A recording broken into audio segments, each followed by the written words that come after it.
안녕하세요. 이영욱입니다. 이번 시간에는 우리 그 판례상 유명한 패러디 사건 한번 살펴보겠습니다. 패러디 저작권 침해일까? 자, 이 사건 일단 패러디 가수가 나옵니다. 형님, 우리 이번 곡은 패러디를 한번 만들어 보면 어떨까요? 패러디 만들어 보자. 그래, 우리도 재미있게 패러디 한번 만들어 볼까? 바야흐로 패러디 시대지. 라고 하면서 그리고 한 곡 고른다면 당연히 컴백홈이지. 당시에 이제 유행하던 최고 인기곡 컴백홈. 음반과 뮤직비디오까지 만들어서 세상에 패러디가 뭔지 보여주겠어. 예, 머리 효라고 쓴 모자를 쓰고 서태지 씨랑 비슷하죠. 이 사건에 문제된 서태지 씨랑 찍었습니다. 찍어가지고 나갔는데 한편 원노래 작곡가 이 서태지 씨입니다. 원노래 작곡 작사가 내가 분명히 내 노래 패러디하지 말라고 했는데 패러디하지 말라고 했는데 어떻게 이런 노래를 참을 수 없다. 변호사 면담 신청해 라고 해서 변호사를 찾아간 거죠. 이게 정말 패러디를 만들려고 만든 건가요? 이건 제 음악을 상업적으로 이용한 것뿐이라고요. 이 저속한 장면들, 이 모욕적인 노래를 막아주세요. 당장. 실제로 제가 얼마 전에 봤더니 아직도 이 컴백 홈이 있습니다. 인터넷 유튜브에. 약간 좀 저속하긴 합니다. 그 변기에 앉아서 이제 시작하고 이런 원로에 비해서 원 컴백홈에 비해서. 한편 유 변호사를 시작한 패러디 가수 딴 변호사 찾아간 거죠. 요즘 세상에 패러디가 문제가 되나요? 패러디 문화와 사회를 풍성하게 하고 웃음과 즐거움을 주잖아요. 이게 실제로 많은 이제 학자들이 패러디를 지지하는 이유기도 하죠. 저작권법으로 예술과 표현의 자유를 막으려는 것뿐입니다. 예술과 표현의 자유와 저작권 약간 상충되는 점이 있죠.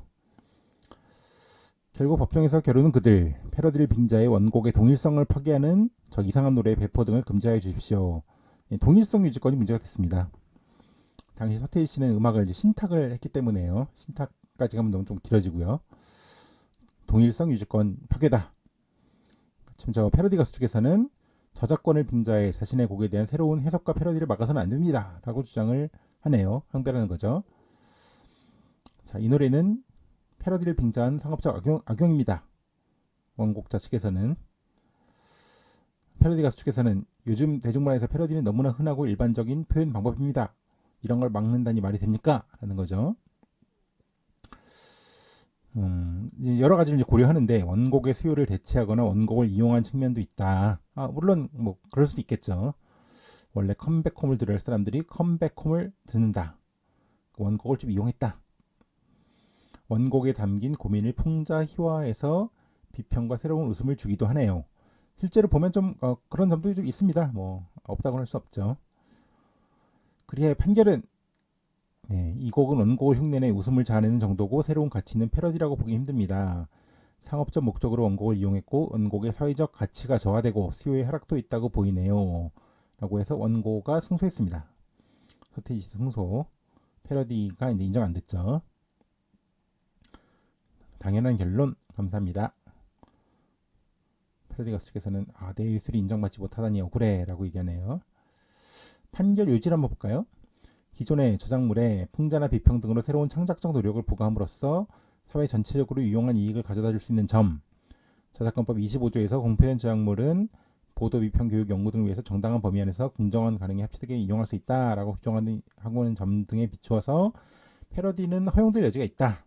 법원도 인정을 했습니다. 패러디 인정할 여지가 있다.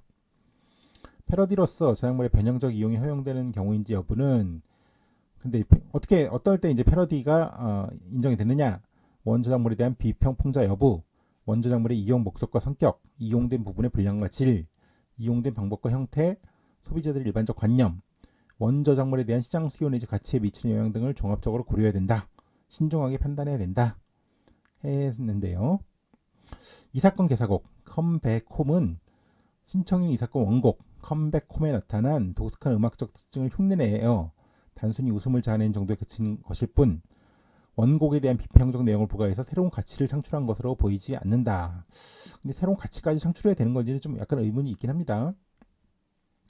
피신청인들이 상업적 목적으로 원곡을 이용하였고 개사곡이 원곡을 이용한 정도가 패러디로서 의도한 바를 넘는 것으로 보인다.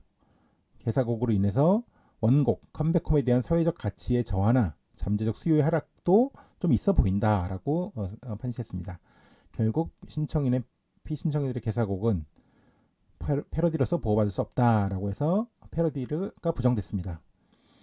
이 사건 여러 가지 뭐 내용도 재밌고 좀 화제도 됐던 사건이고요. 실제로 패러디가 우리 법상 어떤 요건에서 허용될지를 좀 얘기해준 아주 재미있는 사건이라고 생각합니다. 그럼 다른 컨텐츠로 또 뵙겠습니다. 감사합니다.